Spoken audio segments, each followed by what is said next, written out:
Jacqueline, 2 more minutes. You should probably work on thank you notes.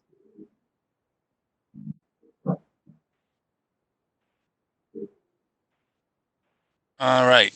Welcome to the Rec Commission meeting on Tuesday, April 28th, 2020. We'll call the meeting to order where we have a quorum.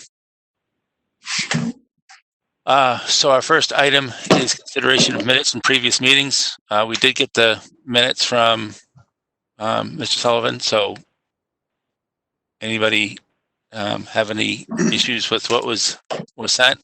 Or seems like he's getting more detail now. Yeah, a lot of detail. I didn't say anything wrong.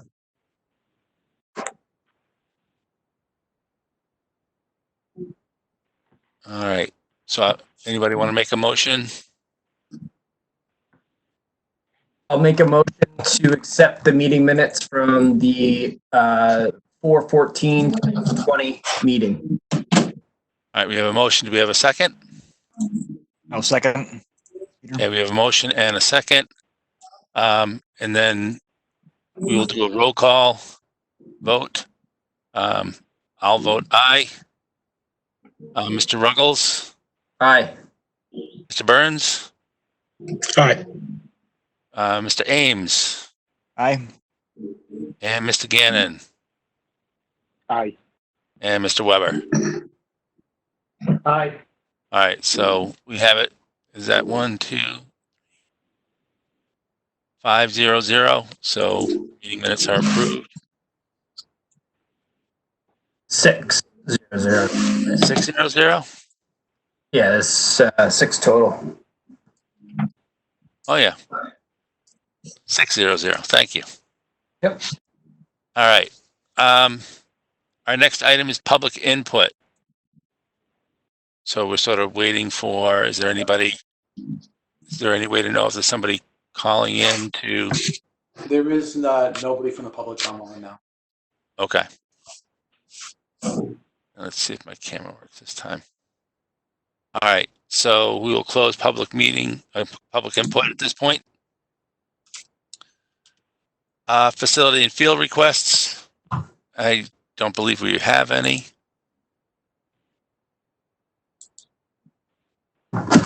And so anybody have anything that was turned into them or? No. You don't see anything? No. Nope.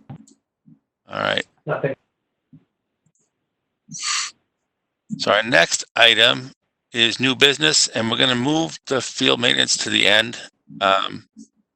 So I guess we'll go to the Dara parking lot. Andy, you had some information. Yeah. I have to fill out the form, correct, Steve, for the capital improvement plan form. Is that correct? Yeah, as a board, we need to fill those out and get them in. Okay. Project. So it's kind of tricky because I got a number from a guy who's very experienced on the subject of paving. And I got a quote for the parking lot itself would be gravel, graded, and pavement right around $100,000. You know, if we do it 2 or 3 years from now, obviously that price could go up or down depending on the cost of pavement. But current prices would be right around $100,000. Now, the big thing, and what I kind of wanted to ask the group about, I'm assuming there's going to have to be some engineering costs associated with that. It's a big sea of pavement that I think you would need some drainage design or something of that sort. And then talking to the gentleman I spoke with, there was also some concern that, you know, depending on what the state or what you have to do for drainage, a drainage system could cost anywhere from $1,000 if it's just a couple catch basins and like a detention pond, or it could be upwards of $150,000 if you have to do like sediment forebays and you know, all sorts of like water quality control, which you might have to do because there's a pond right nearby. So I wasn't sure how to account for all that in the proposal. Just strictly keep it a paving cost, or what about all the other associated costs with this that, that are such a broad range? We don't know until it's designed. I mean, my guess, and Steve, you probably know better, but if this is going into the capital improvement, we would want to go high end. What the total maximum cost would be. This isn't what we're going to go out for bid or budget for or anything, but we don't want to go in and say, yeah, we need 100,000, and it turns out to be 250,000. I'd rather say, have it on the list for 250,000, and it winds up coming back and being like 125,000. I don't know how everybody else feels. I agree with you, Andy. It's probably the best way to do it, because if we can get at least that value in, we know we're covered. Even if we don't go 75% of the way up, we know we're covered for the project. Okay. That's how I'll handle it.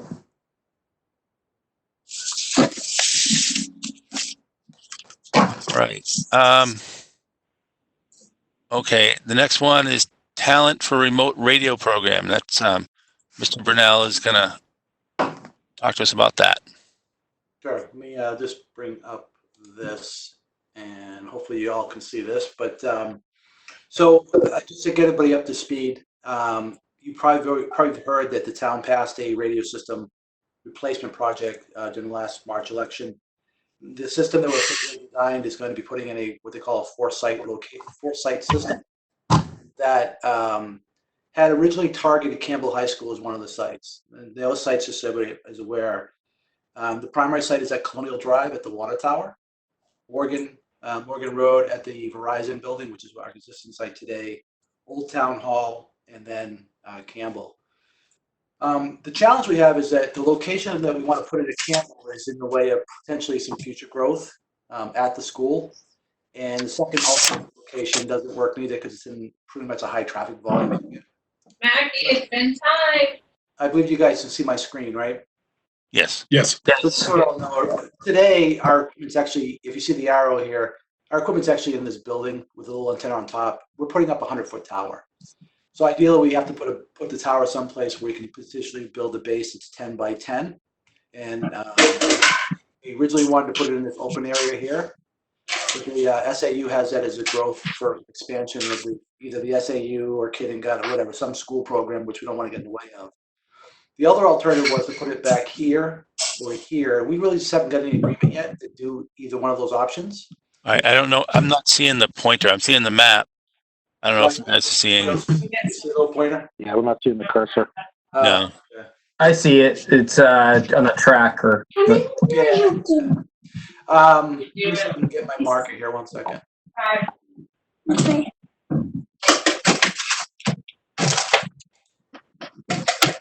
All right. So the current system is right here. It's in Okay. the building. We had proposed putting it either here or here. This location here is potentially growth. That unit was supposed to be built out to either be more schoolrooms or office space, so that's not ideal for the school. This location is where one of the shops are, so it's kind of a flow issue. And the same thing with this problem with here too. Ideally, we want to be able to put this structure next to the building so we can not have to put in a big building next to it, but also to be able to get all the services out of that building. So we're still working through that, but we're looking for an alternative location. So when we look at the quality of the town, the goal of this site was to cover the school, predominantly schools. Only half. And hey, Chris, you may want to just mute your phone a little bit, if you don't mind. Oh, sorry. That's okay. So we're looking for an alternative location that's not going to change up the topology of the system, but also give us the same coverage we're looking for, which is basically be able to cover Campbell High School for our school resource officer, but also expand the system into the rec field area. And I'll explain a little bit of that after that to see you'll get an idea what we're trying to do. But what we're looking to do, if we can, is potentially construct the tower in the parking lot area in one of these two corners. And the reason why we're kind of choosing that location, if it's doable, is one, it gives us a pretty close proximity to a pole that we can get power off of, so the structure could be freestanding. But it's also out of the way, and it doesn't look like it would actually be in any area that would impact any future growth of the facility. People ask why not put it next to the building because you can save the building. I don't think we all know what that building's going to be in 10 years, and the system's potentially going to be there hopefully for 20, right? So we're trying to situate it in a location that, again, easy access to power, out of the way. If we want to put a gate around it or a small fence around this 10 by 10 structure, we could do that without impacting anything.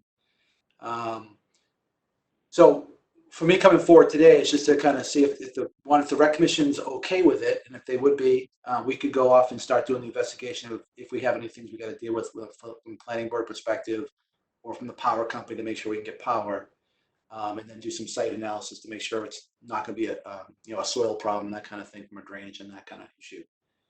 I don't know if the committee has any other suggestions for a location in that park area.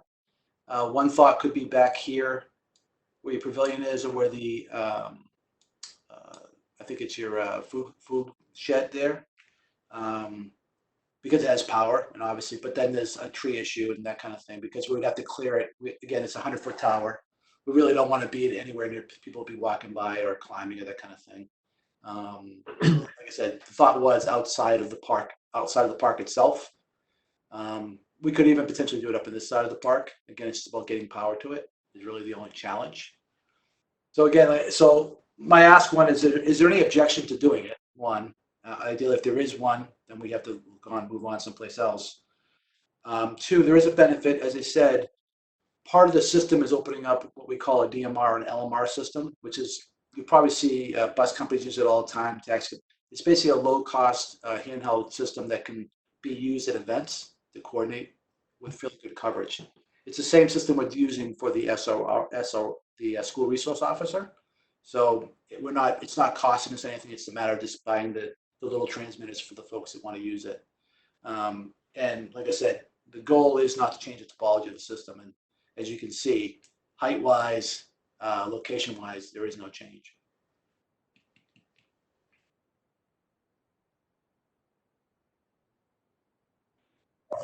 Any thoughts? So I think that third spot, John, Mm-hmm.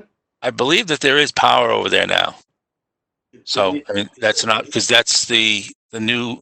If I see it correctly, that's where the new shed is from softball, and or at least they're looking at running power over there, Okay. because they have the batting cages and they want to operate the pitching machines. So that could be a possibility, but.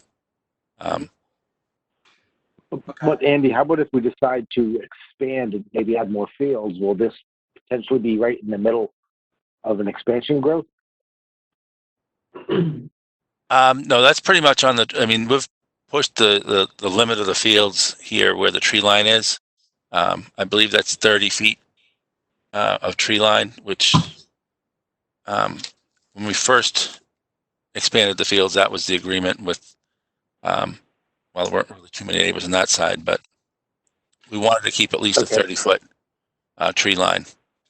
Andy, you are talking about the Albuquerque side up here? Yes. Okay. Yeah. I mean, where you're putting those first two spots, there's nothing really to expand to over there anyway. There's no field space or anything that we could expand on that end of the parking lot. Right. I thought you were referring to at the back end of the fields, closer towards the pond itself. To me, that would be a bad location. Either in the parking lot, the top left-hand corner, I think would be best, or where you are now with the batting cages. Yeah, and I think if definitely the parking lot area, John, because I know we were running into issues. We were right at the brink of what we could do because of the proximity to the pond. Mm-hmm. So I'm sure putting a tower over by the playground would probably be an issue. Yeah. I think this spot up here where I just turned blue probably is the ideal spot. The only reason because it is on Albuquerque. There's not a lot of neighbors. It's a lot of tree growth, and people aren't apt to see the tower. I know it's 100 feet, but 100 feet is going to get masked by the tree line anyway. If I put it here, folks on Talent will probably see it, and there could be some disruption there. I don't know what kind of approval process I have to go through. It is a municipality. My understanding is there is none, but we do want to be a good neighbor, obviously. If there is power here, and that would be ideal. Obviously, we just branch off it, feed the building. if there's even a possibility to either put our equipment in the building too, there's some savings to the town, but it's not necessary. Obviously, we have a freestanding box that will go on site with it. So I do believe there is power there already, like Andy said. Just not sure how much room there is. I've been in that shed before. And there is some space, but they do keep it pretty well packed with supplies and stuff. yeah, we're planning on putting what they call an outdoor 4-post cabinet that's locked and secure and weathertight and freestanding. It's just, it obviously is a savings if we could put it in the building, but ideally I like to keep it separate because it needs to be under lock and key anyway. And it's probably a better idea to do it that way. Worst case would be if we put the tower, position it where it was up against the building, we build basically instead of doing a 4-wall fence, a 3-wall fence, potentially, if that would be able to be coordinated. Obviously, I will work with anybody who can help us site it the right place and make sure that we're not going to run into any future growth or any other problems. I'm going to be going on site on Friday with our contractor for the tower just to kind of walk the site and see, if they have any objections or issues with it. Like I said, it'd be great if we have a green light to go ahead and proceed, and then if we, coordinate the exact location in that location, in that proximity would be good if there's no challenge. Yeah, I think that would be the best spot for it too, is up in that corner. It's kind of no man's land. So are you saying it's going to go in the parking lot or on the grass? Right now, isn't there a fence around that? My goal was to tuck it in the corner of that parking lot. Okay, so the batting cages is between the shed and the parking lot. So it's not really you wouldn't go right up against the building. Oh, okay, that's fine. So the shed's over here somewhere. Yeah. That's where it is. The shed is. It's probably like 35 feet from, maybe 30 feet from the fence line. From the parking. Right. Yeah. All right. I'll go out site. Like I said, I'll be on site on Friday. I'll take some pictures and stuff, and I'll get a better Google Map picture of it, and we can lay it out. But like I said, I thought my feeling was in the parking lot made sense, just because it is, it's tucked out of the way. It's not going to get in the way of the growth. And like I said, it'd be nice if we put it up against the back of the building, but at the end of the day, I don't think we know the footprint of that building going forward. And I'd rather not have this change 5 years, 10 years down the road. John, My preference would be one of the first 3 spots in the parking lot. Because, you worry about the people on Woodhawk, but a 100-foot tower in either one of those 3 parking lot locations, you're still going to see it the same. Yeah. So, Steve, are you in a different location? No, I think those are probably the 3 best locations we have at Dara for it. Okay. Because it puts us near poles, at least on, I believe, 2 out of the 3 it does. Yeah. And if there's power, if there's certainly power at the shed, and we can, even if we have to trench it, we can do that too. Yeah, but I bet you only have a 20-inch service going out to that shed. Okay. Yeah, ideally, we're going to be going back to the school. I have a call into them for sometime either tomorrow or Thursday to kind of just rehash, make sure we're not forgetting anything. But this project is underway now, and I'm trying to get it finished by October, November before the snow flies. So, and this is a major gate for me right now to get this location identified and locked. So would you like a vote from us tonight on approval, or what would be best? Yeah, I would. Just a vote that confirms that you're in agreement, that you're supportive, and the location as defined, and we'll discuss. And if there's any changes, we can come back and adjust if we have to adjust. If that makes sense. Okay, I'll make a motion to approve the use of one of the 3 locations designated at Dara in the parking area for the new radio tower for the town communication system. I second it. All right, so we have a motion and a second. Any discussion? and it's just one comment, John. Just no objection, but just if you can give the folks on Woodhawk a heads up, just let them know. I think that'd be helpful sooner than later. I think that'd be part of the planning board process, right, John? Yeah, it would be. I'm just not sure if we even have to go through the planning board process because it is a municipality building or construction. But I will talk to Joan about it. And if nothing else, we should at least use them to notify them and provide some feedback? Yeah, we should notify butters, I would think, nonetheless. Thanks. All right, any other discussion? All right, so we'll do a roll call. I vote aye. Mr. Ruggles, Aye. Mr. Burns,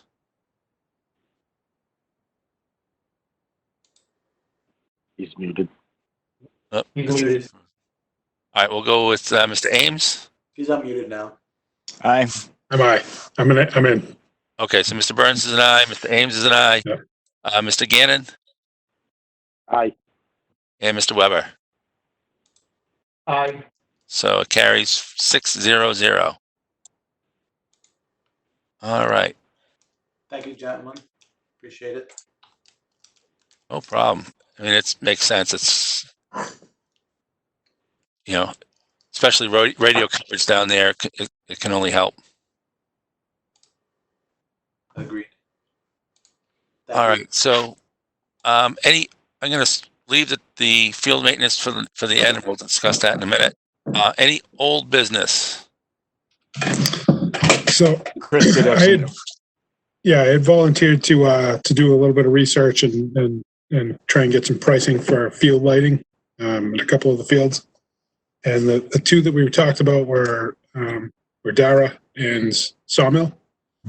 And there was some questions or kind of concerns from the company that I spoke to at Dara. They're worried about putting perimeter lighting with the fields all kind of back to back with each other. They're worried about the glare in the outfield. There's really no way to put a pole out in the middle of the outfield anywhere without obviously being a hazard or taking up some space.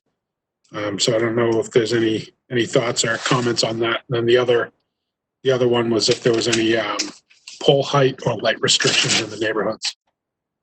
Well, the pole locations, we wouldn't be able to put anything in the middle, simply because that also uses a soccer field. So that, Okay. it needs to be, that was the idea of the multi-purpose field. And since we're potentially putting a 100-foot tower over there, Just thinking the same thing. I'm not thinking that there's going to be a height issue.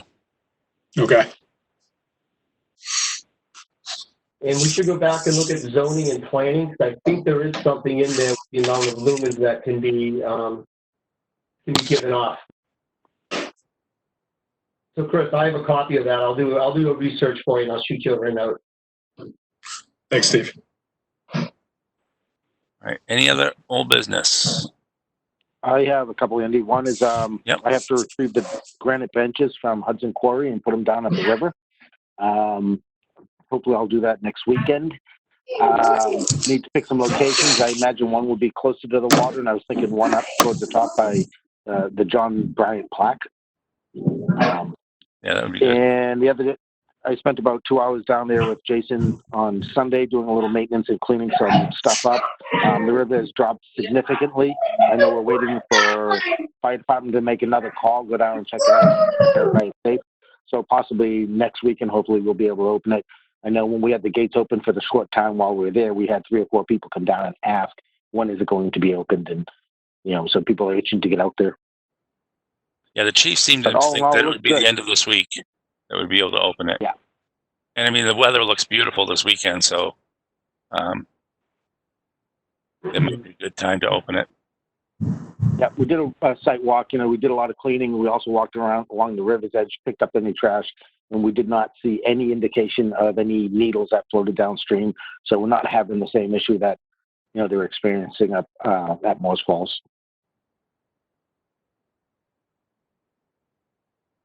We should probably reach out to Deputy Chief Nickel and see if he'll go down and take another look Thursday or Friday so we can open it up this weekend. It's going to be nice.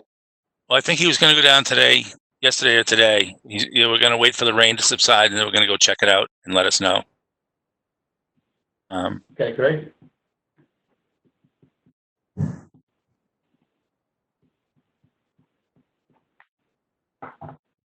There was, now my mind just went blank. So I guess we might need to make a vote I mean, did we already vote to okay the opening with the permission of the fire chief? I know we talked about reaching out. I don't think we ever voted on I don't it. believe so. No. All right, so I'll make a motion to okay the opening of the John Bryant River access once we get the okay from the fire chief that it is a safe, the river levels and flow rate are safe. I second. I'll second it. All right, we have a Okay. motion and a second. Any discussion? Okay, we'll do a roll call vote, whatever. What do we call this? Roll call Roll vote. call. All right, I'll vote aye. Mr. Ruggles, Aye. Mr. Burns, Aye. Mr. Ames, Aye. Mr. Gannon, Aye. Mr. Weber. Aye. All right, so it carries 6-0-0. All right, is there any other business before we bring up the field maintenance?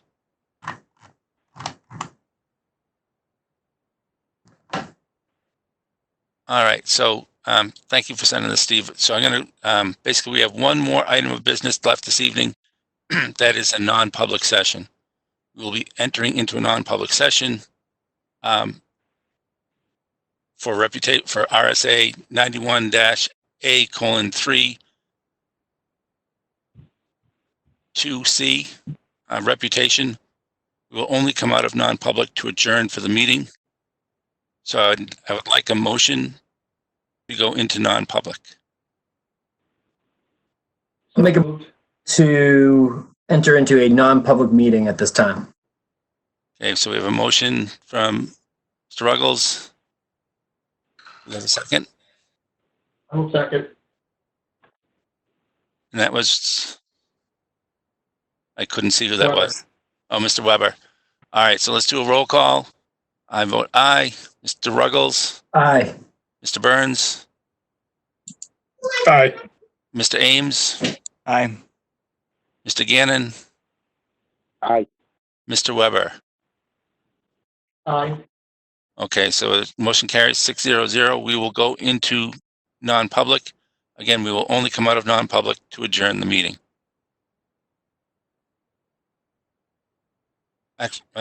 Actually, no, Steve, we won't come out of we do need to make a vote after that, correct, Steve?